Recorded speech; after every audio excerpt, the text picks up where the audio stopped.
to see, and we didn't get to see a lot of that. They struggled, did the first-team offense, so much so that Sean had to throw Bo out for a second series and then a third series, and then they finally were able to go out there and end a drive with a field goal. But we asked on Friday if the offense absolutely needed to show us something. Both of our answers were yes.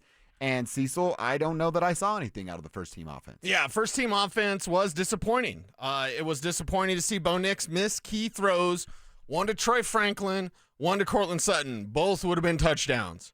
And that's just something where the rust shouldn't be there. You've had all of training camp. You're facing a second team of a lesser defense than what you have. And with the Franklin pass specifically, it's like, that's your boo. We always talk about, they're from Oregon. Yeah, we get it. That's your college teammate.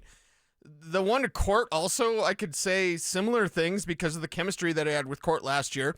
It's the first preseason game. Don't send a relaxed text. Trust me, we've got enough of those today. But Sean Payton wasn't happy about their performance, so why should I be anything other than disappointed? I expect a lot. I expect a lot from Bo Nix. I expect him to look sharp. I expect him to, complete those touchdown passes. I expect Bo Nix to continue from where he finished off last year. I don't want to step back. I don't want to go back to struggle, improve, excel. I want to improve and excel.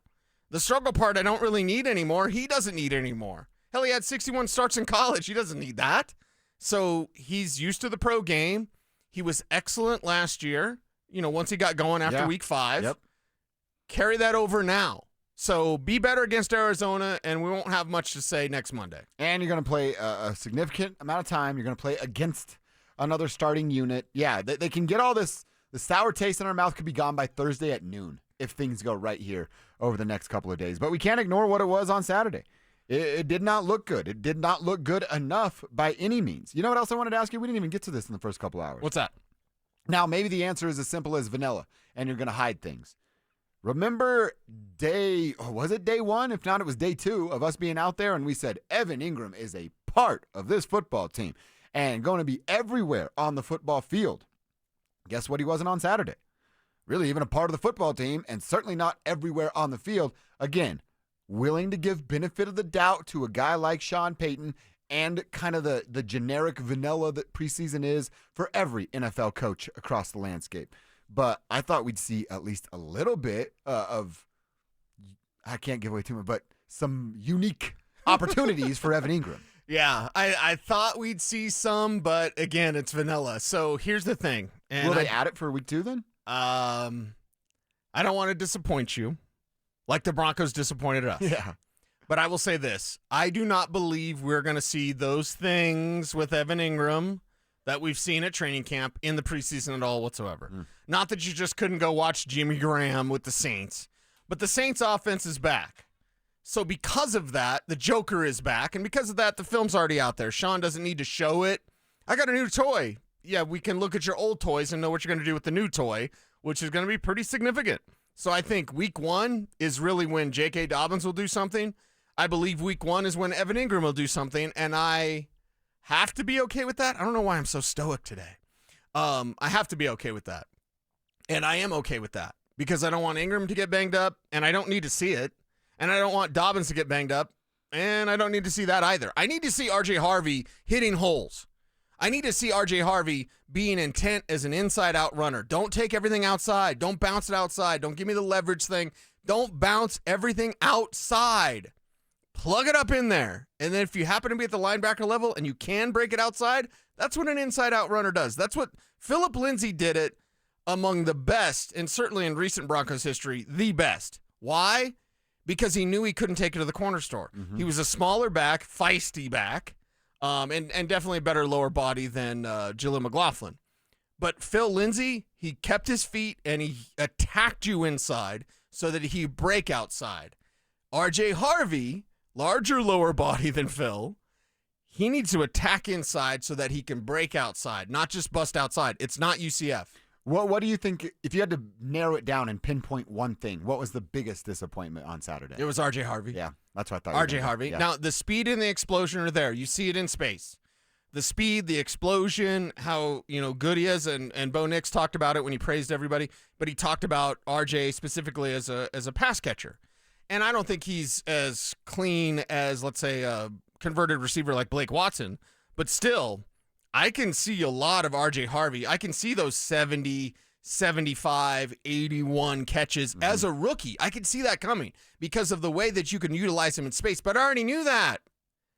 I want the preseason, for me personally, and I'm a nerd, and I'm a football nerd, and I'm watching all the preseason. You watch golf? Oh, dude, I couldn't get Did you have to go to this bed? weekend. No. Were you sleepy? There were 3 Don't tell me you watched Happy Gilmore 2 again. 3. I talked about it a lot on the golf course on Sunday. And then I went home and watched golf for about 2.5 hours. Okay. And the playoff was incredible. Golf on TV puts me to sleep. I actually ended up rooting.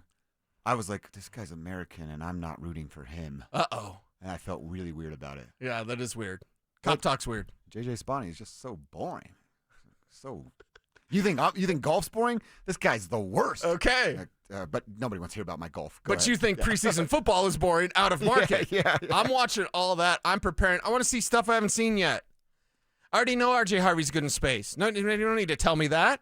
Hey, that RJ Harvey looked really explosive. Yeah, It's like the people that are surprised about Shadur Sanders. I can't believe it. Shadur was on target and he was passing, and I'm like, you've never watched Shadur Sanders. That's actually the one thing we do know about Shadur. Tell me you've never seen Shadur Sanders without telling me you've never seen Shadur Sanders. Hey, guys, news story. He's the best quarterback in Cleveland. Yeah, no kidding.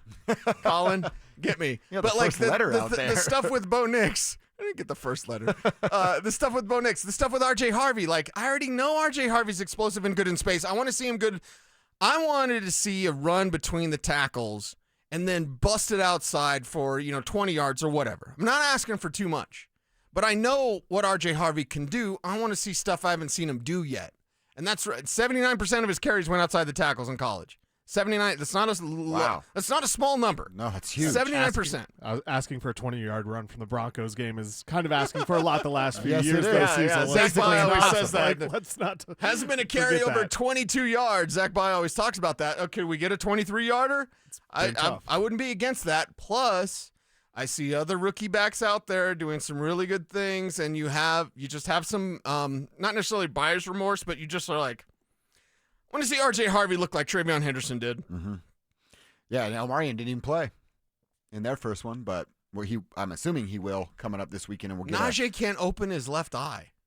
Still? Yeah, he did an Instagram video, and he's like, I'm out here, guys. He's got his helmet on, and the damn one eye is all like, you can't open one eye. We got to be smarter about fireworks. Again, don't get me on my fireworks rant again, but come on, man. JPP blowing off his sand, and Najee Harris got an eye he can't open a month later. It's August 11th. He can't open his eye. Can I be judgy for a second? If you're over the age of about 11 and really into fireworks, you're weird. You're weird. That's just weird. Go to a city show and let professionals do it, and hold your child and watch them. That's what you do with fireworks. And you go, ooh, ah. Yeah. The same thing happens every year. Yeah, and 5 minutes in, you get bored and you go inside and crack a beer.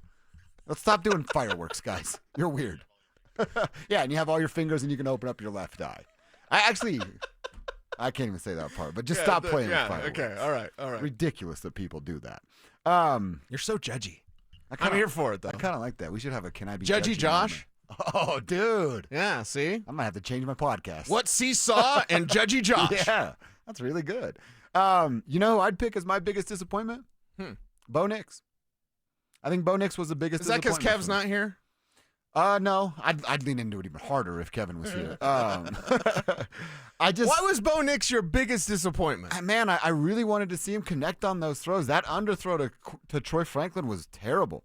That was odd. The not being mentally prepared or having the wherewithal mentally to understand where you are inside the pocket. And it's not like Bo Nix to try to extend a play to make something happen. He's the smartest quarterback the Broncos have had in 10 years. He's not the guy that makes those simple little mistakes. And to me, it just went to a little bit of like not being completely dialed in, and maybe it is because of who they were. But right. I was very disappointed in Bo. And now I'm not down on Bo. No. This is the difference. This is what fanboy media has done to fans. They don't understand.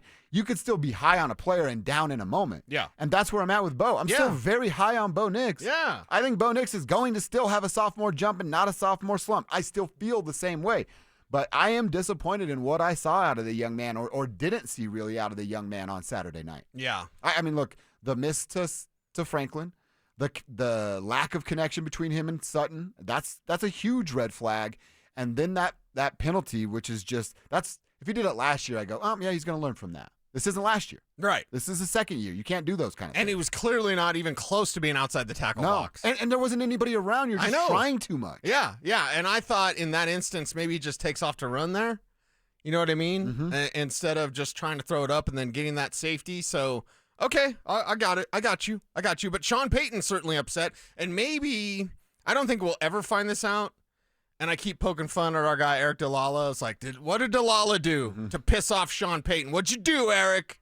Hunting Wolverines. I would say Eric sounds like Napoleon Dynamite. Yeah. So I'm like, I got to know what happened, because there's something about the preparation. There's something about whatever they do in their routine. Something was off. Because Sean Payton said there was 14 things he was pissed off about that had nothing to do with the game. That tells me the lead up. That tells me everyone out there at Broncos Park, powered by Common Spirit, walking on eggshells right now. Because Sean Payton did not like how they traveled, did not like their preparation for the game, whatever it was. And I'm, equipment or whatever. Like, I don't know what it was. Maybe it was the pregame interview or whatever going too long. Like, something made him upset. I'm a fan of Sean Payton not being upset, because then he can go out there and coach and do things the right way, and the team can respond. They did not respond. It looked like, Robert Saleh hates Sean Payton. That's what it looked like. For good reason. And it looked like the 49ers backups wanting to take it to the Broncos starters, and they did. And I'm not saying it looked like the Broncos starters dialed it in or whatever, phoned it in. I don't think that necessarily. They just weren't as sharp as I expected them to be. Again, you and I have the benefit and the blessing. It truly is. There's only 800 tickets out there. And if you're a big Broncos fan, you may not be able to go to every practice. No. We're able to go to every practice. And it's a blessing to see this team and see that offense work. I was expecting them to be sharper based on my observations, not just from last year, but from this month in practice. Yeah, it was disappointing. And like I said, I think you say RJ Harvey, I say Bo Nix. I'm seeing a few folks on the text line, and I think this is 100% fair. I'm disappointed that our Denver's dominant number one defense got worked, was my biggest takeaway. And they did get worked. You and I said it earlier, the run right at Nick Bonito. I know he had a series where he was a monster, and then gets run right as soon as they get in the red zone. They're going right at 15, and he can't shed the one block that needs to be shed to not, you don't have to make the tackle. Slow him down so that the rest of the guys can come and help you and get to that side of the football field. So the texter didn't put your name on it here, but I think I would probably, if I were ranking them, I'd go Bo, RJ, because I'm right there with you of disappointed in RJ. And then Denver's defense is obviously the third on that list. Yeah, and there's just so much on all three of those, right? And I guess that adds to the level of disappointment, because Bo's got to be on point. He will be. No one's jumping ship. We were the pilots of this thing. Yeah. Okay, we're the drivers. You're the pilot. I guess I'm co-pilot. Well, go ahead. I'm your Chewbacca. Oh, okay. Nice. I'm Liam Neeson, or who is it? Harrison Ford. Harrison You're Ford. Han Solo. Yeah. You're Harrison Han Solo. Ford. So you're going to have a nice vest. Yeah. You're going to be a scoundrel. You're going to date a bunch of ladies across the galaxy. Yeah, this is awesome. How do you not love that? I'm in. And I'm your big furry companion. Wait a second. Not furry. Not furry. Not furry. I'm not the TCU quarterback. Yeah, I was going to say, we talked about that kid on Friday. Okay. But we're driving this bandwagon for Bo Nix. He's going to be fine. But that level of disappointment is there because the run game needs to be great. Bo needs to be great. The defense needs to be great. These are all things that we expect this year. I expect him to be that. I did not expect what happened. And I am going to say Nick Bonito needs to keep contained, either slow down the guy or move him inside you so your other defenders. Hufanga did his job. Hufanga was all over the place. Hufanga was good. He was awesome. Hufanga was good. So he fills the hole, and the back just bounces outside because Bonito's not keeping contained because he struggles to keep contained. But then Riley Moss, come on. Come on, bro. Don't do the incomplete thing all the time, okay? But Riley Moss goes to the hole that Hufanga's in. Mm-hmm. He's got it. You see that hair? You know that guy's a hitter? He's out there. He's going to hit you. He's going to destroy you. He's a heat-seeking missile. Hufanga's got it. Huff's got it. why in the hell did Riley Moss not go to the outside? Now, he should know Benito's keeping contained. But he also should know he might not keep contained, and I'm going to go to the outside. So that's on Benito for not keeping contained, but it's also on Riley Moss for plugging a hole that was already plugged. I mean, there was nobody. Benito on the inside at the edge of the line of scrimmage. It was just open. There was nobody else on the outside. And Benito's like a line of defense. Moss is your last line of defense, and he was out of position. Yes, he was. I didn't have a lot of eye on Riley Moss, but he wasn't jumping off the screen either. Right. Chris Abrams-James jumped off the screen. Jaquan McMillan bounced back after getting burned by Jordan Watkins. Then he bounced back later on. So Jaquan, that's a player. Chris Abrams-Drain, that's a player. Hufunga, he's a player. Some good stuff. Good stuff from Jahdae Barron as well. Jaquan, if his shoulder doesn't roll out, on the catch, he's probably getting up and maybe bringing that thing back to the house. Yeah. And then we feel way different about Denver's first team defense. Exactly, yeah. So we feel great about the depth. We feel great about the backups. Some of the backups we haven't really even yet talked about. But the starters, get this thing fixed, get it on point. I believe they will. I believe, sorry, Arizona. They have to, they're the sacrificial lamb now. You're going to get it, yeah. And as far as, I'm looking at some of my notes, some of the other guys that stood out, Lucas Kroll finds a touchdown, and he didn't even believe how wide open he was. He did the whole MJ, I don't know what the hell just happened with you guys. That was so weird. But he was wide open. We're going to talk about him a little bit later, but we can get into it now. Trent Sherfield.